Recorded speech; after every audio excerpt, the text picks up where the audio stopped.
Today we explore a haunting story of love gone wrong and betrayal in the quiet seaside town of Pacifica, California, in March 2003. The case revolves around the tragic death of Marshall Tucker, a talented software engineer and dedicated family man who was killed in his own home. As we delve into this story, we'll uncover the dark threads of obsession and fantasy that led to his untimely death. Marshall Tucker was a 47-year-old resident of Pacifica, California. Marshall Tucker was a software engineer, creating programs for computers. He excelled at his job and was known for his innovative ideas.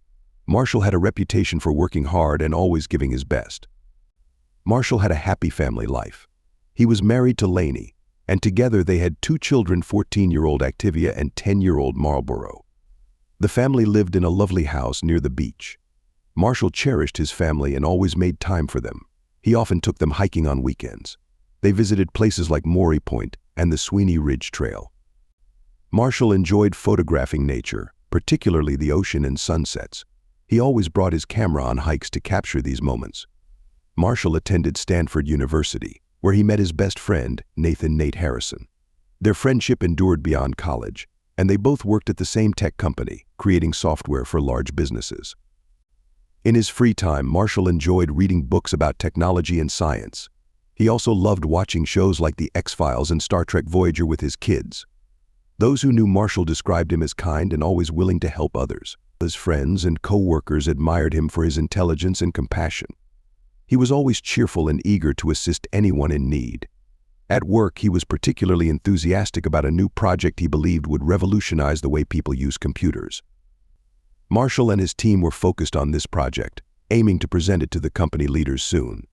In the days leading up to his death, Marshall was busy but content, eagerly discussing the family hiking trip they had planned for the weekend.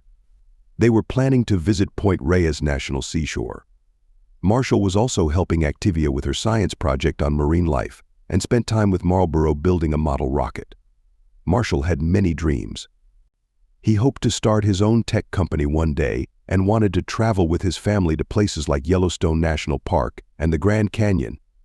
Marshall Tucker was a man full of dreams and love for his family.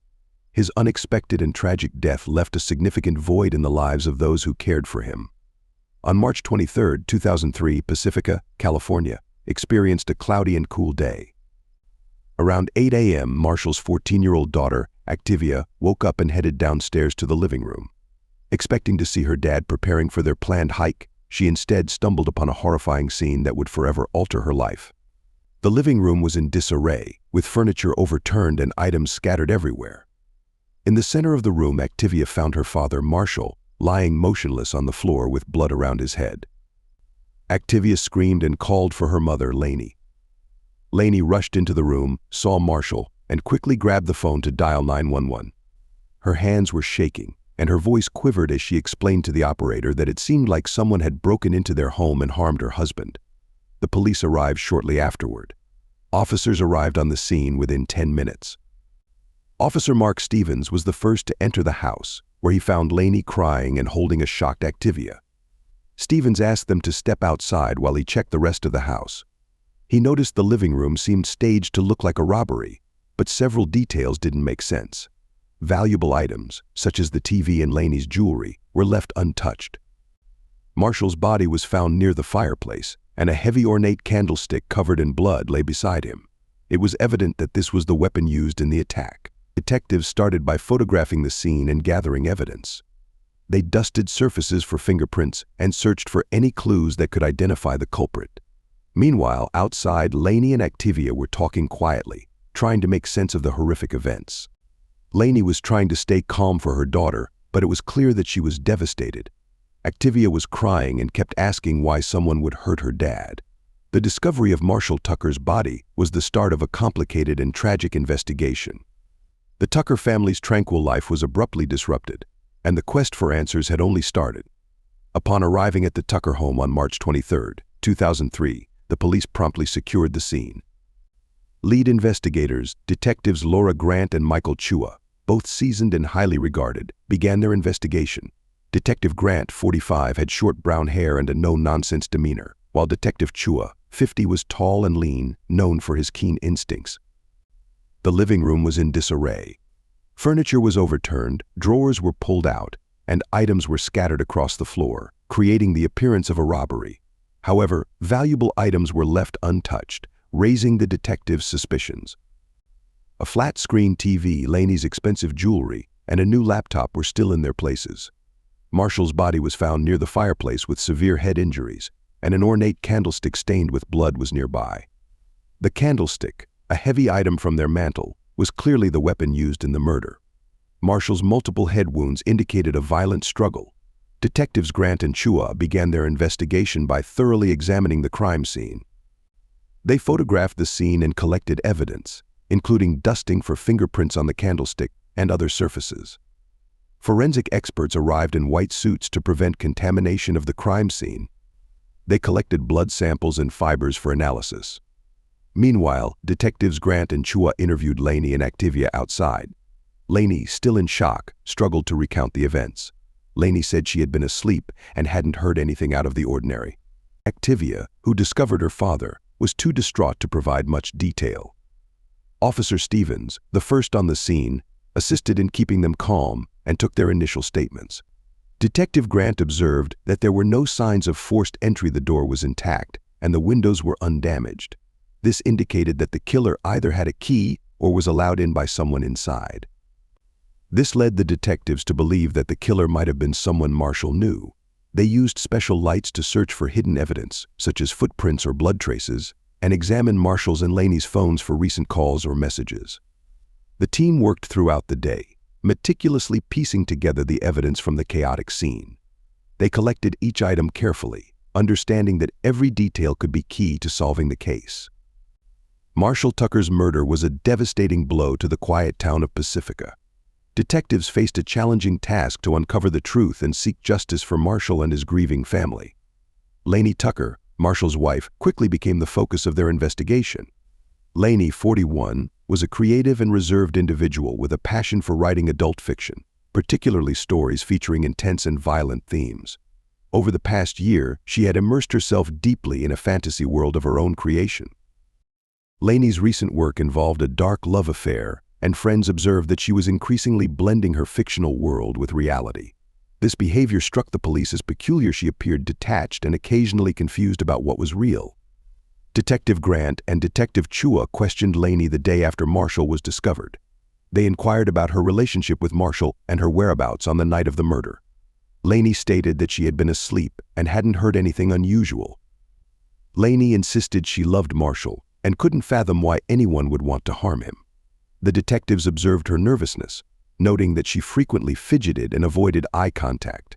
They probed into her writing, asking if she felt her stories ever blurred with her real life.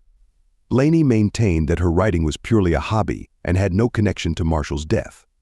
The detectives investigated her recent activities and discovered that she had been behaving oddly at her writing group meetings. Her friends noted that Lainey frequently discussed her story and appeared fixated on the dramatic and tragic aspects of love. Some wondered if she was becoming too absorbed in her fiction. During her interrogation, Lainey's responses were often unclear and evasive. Lainey couldn't provide a solid alibi for the night of the murder, stating only that she had taken sleeping pills and gone to bed early. When the detectives asked if anyone else had a key to their home, Lainey replied that only she and Marshall had keys, raising their suspicions further. The detectives examined Lainey's phone records and found multiple text messages and emails reflecting her increasing obsession with her story. One message to a friend read, "Sometimes I feel like my characters are more real than my own life." This led the detectives to believe that Lainey might have blurred the lines between her fantasy world and reality. Although she remained relatively calm during the interrogation, her exhaustion and stress made it difficult for them to determine if she was hiding something or simply overwhelmed by the situation. They decided to monitor Lainey while they continued their investigation, searching for more clues to either prove her guilt or clear her name. Lainey Tucker's odd behavior and deep involvement in her fictional stories made her a prime suspect in Marshall's murder, but the detectives needed more evidence to be certain of her involvement. Nate Harrison, Marshall's best friend, was the second suspect. Nate was 39 years old and worked with Marshall at the same tech company. He was outgoing, friendly, and known for his easygoing nature. Nate frequently visited the Tucker household and was considered part of the family. Nate shared Marshall's passion for technology and innovation, and they had been close friends since their days at Stanford University. Detective Grant and Detective Chua brought Nate in for questioning to better understand his relationship with Marshall and Lainey. Nate seemed surprised by the suspicion but cooperated fully with the police. He told them about his long friendship with Marshall and how they had collaborated on many projects. Nate explained that he had been at home the night of the murder, working on a new software project. He gave the detectives a colleague's name who could vouch that he was online and working late that night. Nate appeared genuinely distraught over Marshall's death and was shocked that anyone would kill his best friend. The detectives then questioned him about his relationship with Lainey. He admitted that he and Lainey had grown closer over the past year, especially as she faced challenges with her writing and mental health. Nate said he often tried to support her and keep her grounded when she became too absorbed in her fictional world. When asked if he had any romantic feelings for Lainey, Nate hesitated but eventually confessed that he did. He quickly added that he never acted on them and that his loyalty was always to Marshall. The detectives found this intriguing and considered whether Nate's feelings for Lainey could be a motive. They also examined Nate's phone records and computer activity. They found that Nate had sent many messages to Lainey, encouraging her writing and offering emotional support. While the messages themselves were not directly suspicious, the sheer number of them raised some questions. Nate remained mostly calm during the interrogation but showed signs of anxiety, particularly when the conversation turned to Lainey. He seemed genuinely hurt by the loss of his friend and concerned for Lainey's well-being. The detectives couldn't determine if his anxiety stemmed from grief or something more. Nate's close friendship with Marshall and his hidden feelings for Lainey made him a complex figure in the investigation. The detectives needed more evidence to determine if Nate's feelings had anything to do with Marshall's murder or if he was simply a supportive friend caught in a tragic situation. Nate Harrison's deep connection to both Marshall and Lainey made him an important part of the investigation, and the detectives continued to probe for more details that could clarify his role in the unfolding mystery. On March 27, 2003, 4 days after Marshall Tucker's murder, the weather in Pacifica was rainy and cold. Detective Grant and Detective Chua were at the police station when they received a call about new evidence. An officer had found something unusual while going through Lainey's phone records and computer files. The new evidence was a series of emails and text messages between Lainey and Nate. These messages were different from the earlier ones. They were more personal and hinted at something troubling. In one message, Lainey wrote to Nate, "I can't stop thinking about my story." The detectives felt a chill reading the message. It suggested that Lainey was struggling with her sense of reality and possibly contemplating drastic actions. This new evidence raised further questions about her mental state and its potential connection to Marshall's murder. Another message from Nate to Lainey read, "If this is what you think has to happen, I'm here for you. Just be careful." This suggested that Nate might have been aware of Lainey's troubling thoughts and was offering support, but it also raised concerns about how involved he might have been in her mindset during this time. Detective Grant and Detective Chua visited Lainey's house once more to question her about the new evidence. Lainey, appearing exhausted and frazzled, agreed to talk. The detectives confronted her with the troubling messages, hoping to get clarity on her relationship with Nate and any possible connection to Marshall's death. Lainey, upon seeing the messages, started crying and admitted she was confused about what was real. She explained that her immersion in her fantasy world had become overwhelming, blurring the line between fiction and reality. As Lainey spoke, Detective Chua got a call from the forensic team. They had discovered Nate's fingerprints on the candlestick, the weapon used in the murder. This new evidence was critical to the case. The fingerprints on the candlestick indicated Nate had been in the house and handled the weapon. The detectives, braving the heavy rain, went to Nate's house to confront him. The weather added a somber mood to the unfolding investigation. Nate was taken aback when the detectives arrived but allowed them inside.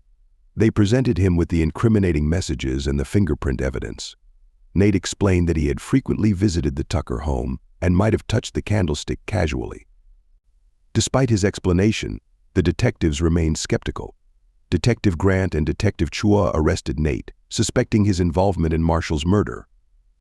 Nate protested, claiming he was only trying to support Lainey, but the evidence, including his fingerprints on the candlestick and the troubling messages, was compelling. This new development shifted the focus of the investigation significantly. The detectives now suspected that both Lainey and Nate might have been involved in Marshall's murder. They pressed on with their investigation, seeking additional clues to fully understand what had happened. The new evidence, including the troubling messages and Nate's fingerprints, highlighted that the case was far from resolved. Anna-Louise Reid, a 24-year-old neighbor's boar of the Tucker family, became the third suspect. She lived next door and had often interacted with the Tuckers. The detectives decided to look into her background and connections to the case. Anna-Louise Reid, a 24-year-old social worker, was known for her compassion and supportive nature. She frequently spent time with Lainey, helping her through tough times. There were rumors of a romantic relationship between them, which added complexity to the investigation. Detective Grant and Detective Chua decided to question Anna-Louise Reid. She was taken aback but agreed to talk. Anna-Louise described her close friendship with Lainey and how she often offered support during Lainey's emotional struggles. She acknowledged their close friendship but denied any romantic relationship.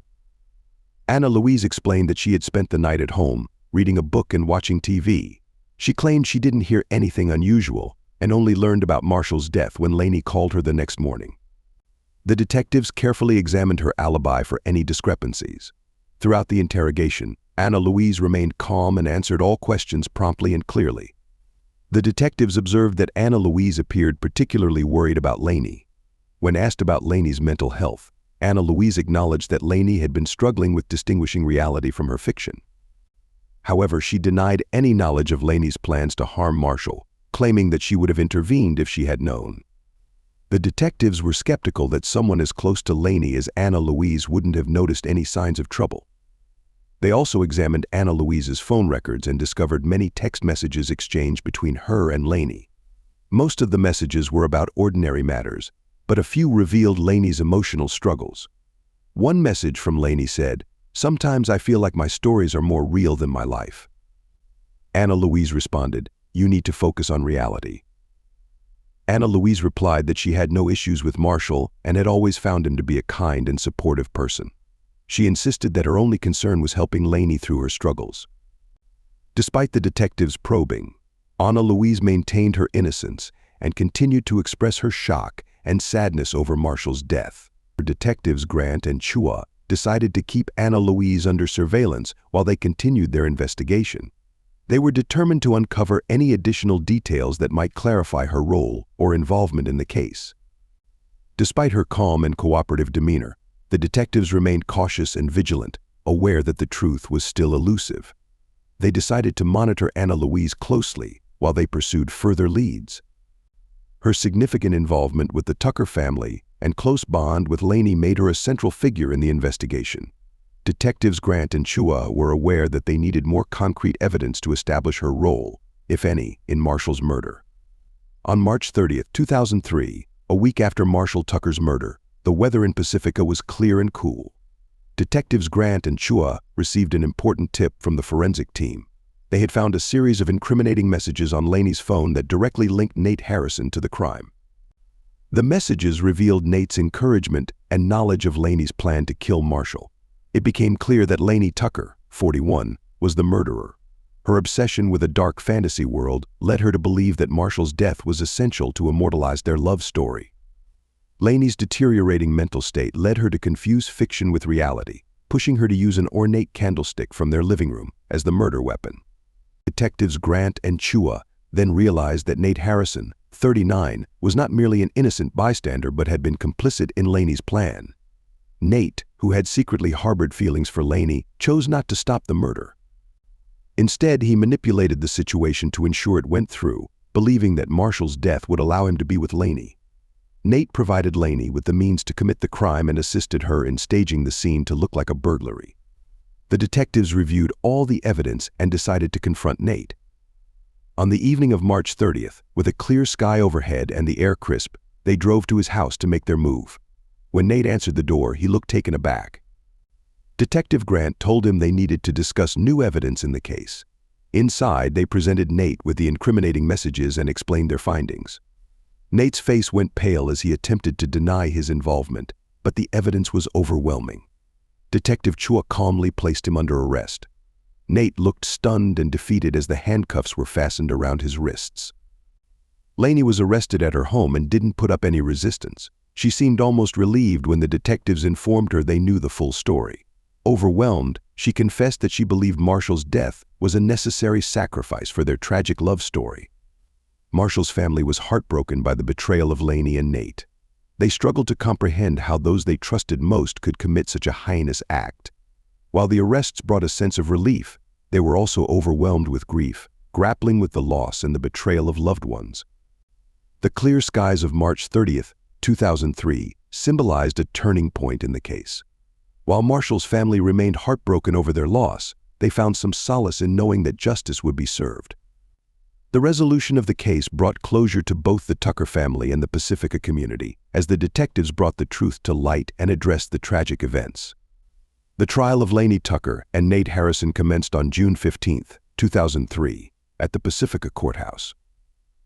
The courtroom was filled with reporters from local news outlets such as KTVU and the Pacifica Tribune, reflecting the community's intense interest in the case. The public awaited the proceedings with anticipation, hoping for justice for the murder of Marshall Tucker. The prosecutor, Samantha Klein, 45, was recognized for her tenacity and resolve. She laid out a compelling case against Lainey and Nate, presenting the jury with damning messages and crime scene evidence. Klein argued that Lainey's delusional fantasies had driven her to kill her husband, while Nate had exploited her vulnerability to serve his own selfish motives. On the defense side was Robert Hayes, 50, a seasoned attorney known for his composed demeanor and sharp intellect. He argued that Lainey was suffering from severe mental instability and couldn't fully grasp her actions. Hayes claimed that Nate's involvement was limited to being a misguided friend who tried to assist her, rather than a conspirator in the crime. He emphasized that Nate had never directly participated in the murder. Throughout the trial, Marshall's family attended every day, including his parents, siblings, and children, all of whom were deeply affected and hoped for justice. They listened closely as witnesses described Lainey's erratic behavior and Nate's concealed feelings for her. The emotional strain was clear as they grappled with the betrayal by people they had once trusted. After weeks of testimony and legal arguments, the jury spent 2 days deliberating. On July 1, 2003, the jury delivered their verdict. Lainey Tucker was found guilty of first-degree murder, while Nate Harrison was convicted of being an accessory to murder. Judge Evelyn Carter, 55, pronounced the sentences. Lainey Tucker received a life sentence without the possibility of parole. Nate Harrison was sentenced to 20 years in prison for his role as an accessory. Nate Harrison was sentenced to 25 years in prison for his role in the crime.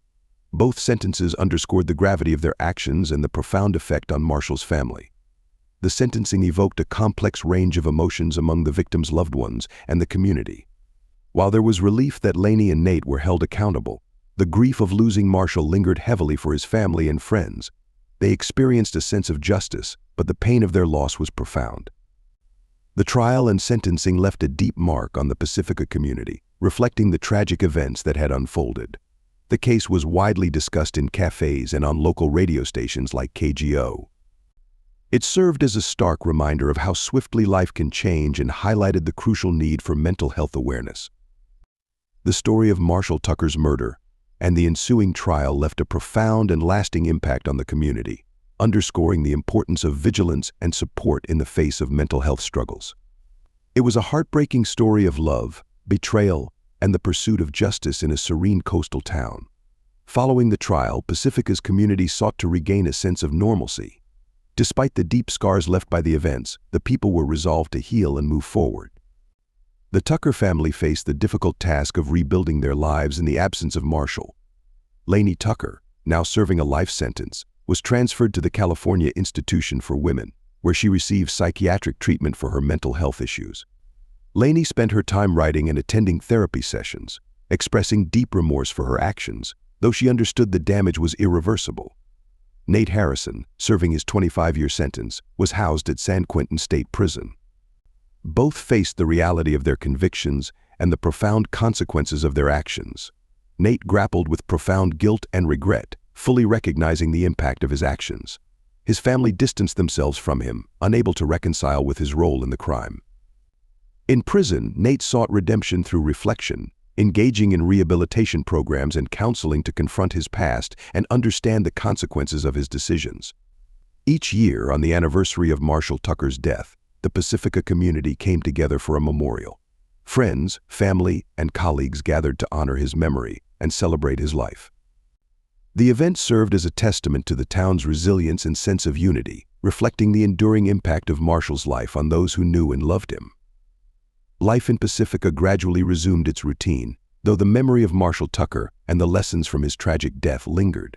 United by their shared grief, the community grew closer and more supportive, committed to preventing similar tragedies in the future. The case of Marshall Tucker stands as a poignant reminder of the perilous consequences when reality and fantasy intersect and the destructive potential of unfulfilled desires. As we wrap up this episode of Truthful Crime, we reflect on the deep impact of this tragic event on both a devoted family and the community of Pacifica. Join us next time for more stories of crime, mystery, and justice. Thank you for tuning in.